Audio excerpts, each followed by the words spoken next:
ना तो कोई बाहर का ना अंदर का दिखता था, ना तो कोई बाहर का ना अंदर का दिखता था, पर नाखूनों से दीवारों पर वंदे मातरम लिखता था। नाखूनों से। जो आत्मविश्वासी कवि है, जो इस कवि सम्मेलन के समग्र तेवरों को जीना जानता है, वो एक अच्छा संचालक है, वो एक अच्छा कवि है, उससे अच्छा वो एक व्यक्ति है। और उन्होंने मेरी बात को माना है। कौशल सक्सेना उनका नाम है। आइए मैं आदरणीय कौशल सक्सेना को आपके बीच बुलाता हूं, जिनके कौशल से हम सब प्रभावित हैं। इतनी कमजोर तालियां नहीं मित्रों, जरा जोरदार तालियां बजाकर भाई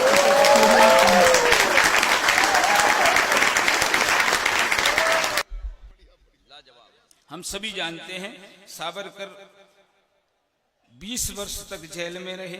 20 वर्ष का मतलब ये होता है कि 2 जन्म हो गए, क्योंकि आजीवन कारावास 20 साल की होती है, 10 साल में छूट जाते हैं। 20 साल तो सावरकर अंदर ही रहे होंगे। 2 आजन्म का कोठरी की क्या क्या दर्शा है आपके सामने सब है, रख रहा हूं, सुनिए। कि अंतस की ज्वाला स्याही वन, अंतस की ज्वाला स्याही वन श्रृंगार कलम का करती है, अमर शहीदों के वैभव पर गौरव करती धरती है। और कलम करे गुणगान सभी के, कलम करे गुणगान सभी का जितने भी बलिदानी हैं, कलम करे गुणगान सभी का जितने भी बलिदानी हैं। पर सावरकर की बात करें तो दिखता काला पानी है। पर सावरकर की बात करें तो दिखता काला पानी है। और कैसी बहस छिड़ी है। 2 बहनों को रोका था शशि भाई, 5 को लेके गई, अब रोकने की हिम्मत मत करना, जाने दीजिए, कोई बात नहीं। चलो भैया, कैसी बहस छिड़ी है भारत में सावरकर की, कैसी बहस छिड़ी है भारत में सावरकर की। ये अंबर सावरकर का, ये धरती सावरकर की। माता के कोमल एहसासों में वो आज तलक भी जिंदा है। माता के कोमल एहसासों में वो आज तलक भी जिंदा है। और सावरकर पर बहस करी तो मातृभूमि शर्मिंदा है। वाह! सावरकर पर बहस करी तो मातृभूमि शर्मिंदा है। और राजनीति में जयचंद नीति को, राजनीति में जयचंद नीति को कविता ने दुत्कारा है। सावरकर की प्रतिमा पर से किसने पुष्प उतारा है? वाह! सावरकर की प्रतिमा पर से किसने पुष्प उतारा है? अमर शहीदों की विसात पर राजनीति चमकाने की, ये सब राजनीतिक खेल हैं भाई साहब। तब कहना चाहता हूं भाई साहब कि अमर शहीदों की विसात पर राजनीति चमकाने के हैं कई और तरीके सत्ता में कुर्सी को हथियाने के। वाह! कहना चाहता हूं दोस्तों तो कि मातृभूमि के माथे का चंदन देंगे नहीं बहारों को। मातृभूमि के माथे का चंदन देंगे नहीं बहारों को। और प्रतिमानों से छेड़ करी तो मारेंगे गद्दारों को। प्रतिमानों से छेड़ करी तो मारेंगे गद्दारों को। और आज आवाजें आती हैं फिर खूनी हल्दी घाटी से, आज आवाजें आती हैं फिर खूनी हल्दी घाटी से। एहसान फरामोशी है ये अपने वतन की माटी से।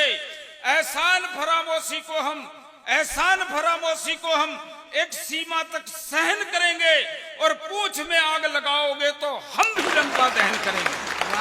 पूंछ में आग लगाओगे तो हम भी लंका दहन करेंगे। और कौन है वो, कौन है वो जिसने भारत की अस्मत को ललकारा है? सावरकर की प्रतिमा पर से किसने पुष्प उतारा? संसद में जब सावरकर का सम्मान हो रहा है, उनकी मूर्ति का, तो एक पार्टी की एक बड़ी नेता ने पुष्प चलाने की वजह सर से पुष्प हटाए थे। तब कहना चाहता भाई साहब थोड़ा सा माहौल बनाए, जो लोग आ रहे हैं वो आ जाएं। आ जाओ भाई साहब, पुलिस भाई साहब आ जाओ जी। माननीय एडिशनल एसपी साहब हमारे बीच आ गए। एक बार जरा तालियां बजाकर उनका अभिनंदन करिए।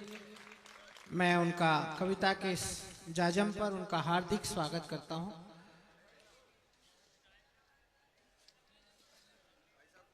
प्रणाम करता हूं। स्वागत। मैं पुलिस का बहुत सम्मान करने लगा हूं, पहले भी करता था, अब और करने लगा हूं भाई साहब। जब से ये चालान का रेट बढ़ाया है, सम्मान तो बनता है। अपनी रचना को आगे बढ़ा। स्वागत स्वागत सुनिए। भगत सावरकर का वह दृश्य देखिएगा। अगर कवि की छोटी सी कलम ने कुछ कहने का प्रयास किया हो और उस व्यक्ति से जुड़ने का या आपको जोड़ने का प्रयास किया हो तो समर्थन करना। मुझे मालूम है कि ओज को बड़े अच्छे तरीके से आप लोग सुनते हैं, सारे लोग आशीर्वाद देंगे। सुनिएगा। स्वागत भैया। कि यदि बयां करूं उस दिन का, भाई साहब हाँ बैठ जाए, बहुत बढ़िया हो गया काम। यदि बयां करूं उस बलिदानी का जीवन जुबा मेरी थर्राएगी। यदि बयां करूं उस बलिदानी का जीवन जुबा मेरी थर्राएगी। कागज के पन्ने फट जाएंगे, कलम भी अश्रु बहाएगी। वाह। आजादी का वह दीवाना, आजादी का वह दीवाना हंसते हंसते जेल गया। 2 जन्मों का कारावास वह 1 जन्म में झेल गया। वाह। 2 जन्मों का कारावास वह 1 जन्म में झेल गया। और गोरों वाली चालों से वो कभी नहीं घबराता था। गोरों वाली चालों से, तुम कहते हो माफी मांगी, गोरों वाली चालों से वो कभी नहीं घबराता था। जैसे सोना आग में पड़ के फिर कुंदन हो जाता था। वाह। जैसे सोना आग में पड़कर फिर कुंदन हो जाता था। अंडमान में पोर्ट ब्लेयर सेलुलर जेल की बंद कोठी जीवन जीने को मिलती थी। एक रोज में 2 रोटी, ना तो कोई बाहर का ना अंदर का दिखता था। ना तो कोई बाहर का ना अंदर का दिखता था। ना तो कोई बाहर का ना अंदर का दिखता था। पर नाखूनों से दीवारों पर वंदे मातरम लिखता था। नाखूनों से, नाखूनों से, वाह वाह वाह, नाखूनों से, बढ़िया बढ़िया कौशल भाई। दीवारों पर वंदे मातरम लिखता था। लहू निकल आता अंगुली से, लहू निकल आता अंगुली से, उससे चंदन करता था। सीना तान कर वीर हमेशा माँ को, सीना तान कर वीर हमेशा माँ को वंदन करता था। इसीलिए कौशल ने उसका स्वर्णिम रूप निखारा है। सावरकर की प्रतिमा पर से किसने पुष्प उतारा? सावरकर की प्रतिमा पर से किसने पुष्प उतारा है? और एक दृश्य और देखिएगा। वाह। कविता में उस पात्र के लिए और श्रद्धा बढ़े, कभी कुछ कल्पना का सहारा लेता है। स्वागत। ध्यान रखेंगे इस बात का कि विद्रोही होने की सारी मुसीबत केवल उनके घर में थी। विद्रोही होने की सारी मुसीबत केवल उनके घर में थी। दोनों भाई जेल के अंदर, माता केवल घर में थी। वाह। दोनों भाई जेल के अंदर, माता केवल घर में थी। उस कोठी के अंधकार में, उस कोठी के अंधकार में खुद का चेहरा पता नहीं था। और बड़ा भाई भी जेल के अंदर, सावरकर को पता नहीं था। वाह। बड़ा भाई भी जेल के अंदर, सावरकर को पता नहीं था। दृश्य देखकर उस दिन का, दृश्य देखकर उस दिन का, दृश्य देखकर उस दिन का सारे कैदी रोते थे। दृश्य देखकर उस दिन का सारे कैदी रोते थे। एक माता के दोनों बेटे जिस दिन कोल्हू में जोते थे। एक माता के दोनों बेटे जिस दिन कोल्हू में जोते थे। लहू टपकता था हाथों से, कंधे से मांस झलकता था। ये सत्य है भाई साहब। लहू टपकता था हाथों से, कंधों से मांस झलकता था। आंसू से, आंखों से आंसू नहीं टपकते, अरुणी में रक्त टपकता था। वाह। अरुणी में रक्त टपकता था।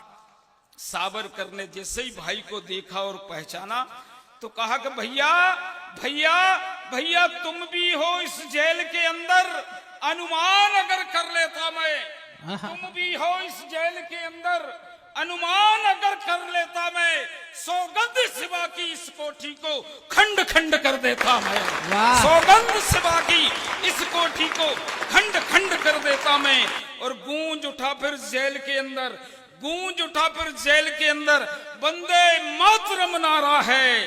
सावरकर की प्रतिमा पर से किसने पुष्प वाह और जिसके लिए रचना लिखी गई है, जो बहस चल रही है, अपनी छोटी सी कलम से छोटी सी बात लेकिन इतिहास के सार गर्भित तथ्य के आधार पर कहना चाहता हूं, मेरा समर्थन कीजिएगा स्वागत भैया। कि कैसे कैसे बयां करूं मैं अपनों की टुच्चाई को, आए हाय आए हाय आए हाय आए हाय। कैसे कैसे कैसे बयां करूं मैं अपनों की टुच्चाई को। कई वर्षों तक दबा के रखा सावरकर की सच्चाई को, वाह कई वर्षों तक दबा के कई वर्षों तक दबा के रखा सावरकर की सच्चाई को। गोरे ही दुश्मन थे उनके, हाँ, नहीं था उनका किसी से बैर। वाह सत्य तो ये था उनके दुश्मन तो गोरे ही थे, गोरे ही दुश्मन थे उनके, नहीं था उनका किसी से बैर। पर कुछ लोगों को खटक रहे थे सावरकर के बढ़ते पैर, कुछ लोगों को खटक रहे थे सावरकर के बढ़ते पैर। एक नई पहचान बनाई सावरकर के सपनों ने, लेखन किया करते थे सतत। एक नई पहचान बनाई सावरकर के सपनों ने, और जमींदोज करने विचार को फिर चाल बिछाई अपनों ने। अपनी जीवन गाथा सावरकर जी ने स्वयं लिखा है कि यदि मैं 24 घंटे माफी का निर्णय नहीं लेता तो शायद मैं जिंदा नहीं बचता। और भी कई इतिहासकारों ने लिखा है इस सत्य को, तब कहना चाहता हूं।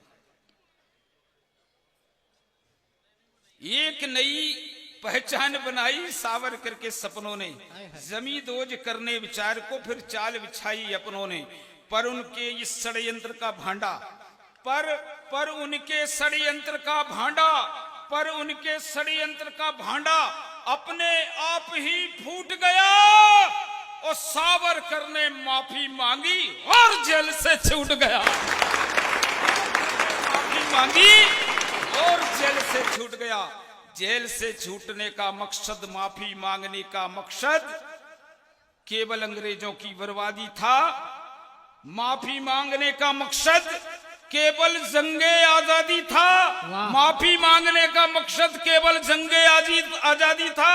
और छूटते ही जेल से सावरकर के, छूटते ही जेल से सावरकर के फिर युवा खून गरमाया था। छूटते ही जेल से सावरकर के फिर युवा खून गरमाया था। ब्रिटिश हुकूमत का सिंहासन उसी रोज थर्राया था। ब्रिटिश हुकूमत का सिंहासन उसी रोज थर्राया था। और गोरों के संग कुछ कालों को, गोरों के संग कुछ कालों को इसीलिए ललकारा है। सावरकर की प्रतिमा पर से किसने पुष्प उतारा है? एक बार जरा जोरदार तालियां बजाइए। भाई कौशल सक्सेना ने हंसते हंसाते हुए वीर सावरकर, स्वतंत्र वीर सावरकर, कभी कभी बड़ी निराशा होती